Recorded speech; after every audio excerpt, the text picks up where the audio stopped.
نفس نفس میں مسرت بھی ڈالتا ہے تو ہی، وہ جنوں انسو ملک ہو کے ہو چرند و پرند، تمام خلائق کو پالتا ہے تو ہی۔ حضرات ابھی ہم اپنے باری تعالیٰ کے گلشن کی سیر کر رہے تھے اور اس کے پھولوں کی خوشبو نے ہمیں مست و مدہوش کر رکھا تھا۔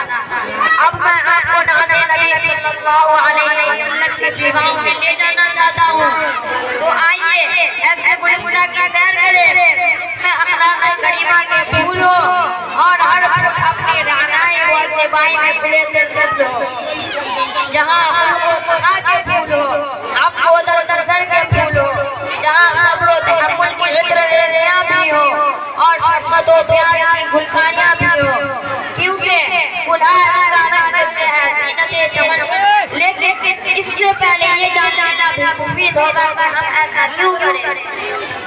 حضرات اللہ تعالیٰ کی ذات و صفات کے بعد جس چیز کو سب سے پہلے جاننا اور ماننا ضروری ہے وہ نبی صلی اللہ علیہ وسلم۔ نبی کسے کہتے ہیں؟ نبی اللہ تعالیٰ کے بندے ہوتے ہیں، ان پر اللہ تعالیٰ کی طرف سے وحی اترتی ہے، وہ اللہ تعالیٰ کے احکام اللہ کے بندوں تک پہنچاتے ہیں، اور اس نبی کی امت ہے ان کا نام حضرت محمد صلی اللہ علیہ وسلم ہے۔ سیرت کا کیا مطلب ہوتا ہے؟ حضرت محمد صلی اللہ علیہ وسلم کی زندگی کے حالات کو سیرت کہتے ہیں۔ تو آئیے اس سے پہلے کہ نعت نبی سنیں، آپ کو کچھ نبی صلی اللہ علیہ وسلم کی سیرت سے روشناس کریں۔ ہمارے نبی صلی اللہ علیہ وسلم ربیع الاول کے مہینے میں پیر کے دن مکہ مکرمہ میں پیدا ہوئے۔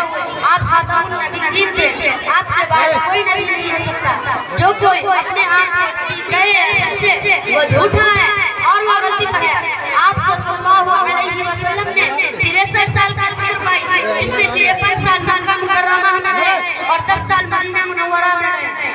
آپ صلی اللہ علیہ وسلم کو 40 سال کی عمر میں نبوت ملی۔ آپ صلی اللہ علیہ وسلم عرب کے قبیلے قریش تھے۔ آپ کے والد محترم کا نام عبداللہ، آپ کی پیدائش سے پہلے ہی ان کا انتقال ہو گیا تھا، اور آپ کی والدہ کا نام آمنہ، والدہ کا انتقال کے وقت آپ کی صرف 6 سال کی، اور آپ کے دادا کا نام عبد المطلب، دادا کے انتقال کے وقت آپ کی عمر کبھی یعنی صرف 8 سال کی، اور جنہوں نے آپ کی پرورش کی وہ آپ کے چچا ابو طالب ہیں، اور آپ کی دادی کا نام فاطمہ اور نانا کا نام وہب بن عبد مناف اور نانی کا نام برہ۔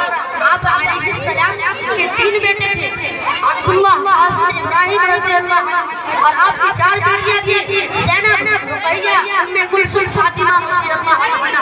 حضرت گرامی آپ صلی اللہ علیہ وسلم کو عرب کے لوگ صادق یعنی سچا اور امین یعنی امانتدار کہتے تھے، اور آپ کی تعریف کرتے تھے کہ آئیے حضرات آپ بھی عبداللہ اور آمنہ کے لفظ جگر عبد المطلب اور فاطمہ کے پوتے ابو طالب کے بھتیجے اور ہمارے آقا و مولا حضرت محمد صلی اللہ علیہ وسلم کی خدمت اقدس میں تعریف و توصیف کا گلدستہ پیش کریں اور دعوت دیں۔ مکتب درمیان برادران احمد کو اس درخواست کے ساتھ ایک نیا انداز لے کر آؤ بس میں ناز میں، کہ ایک نیا انداز لے کر آؤ بس میں ناز میں، ساری محفل جھوم اٹھے آپ کی آواز میں۔ بھائی احمد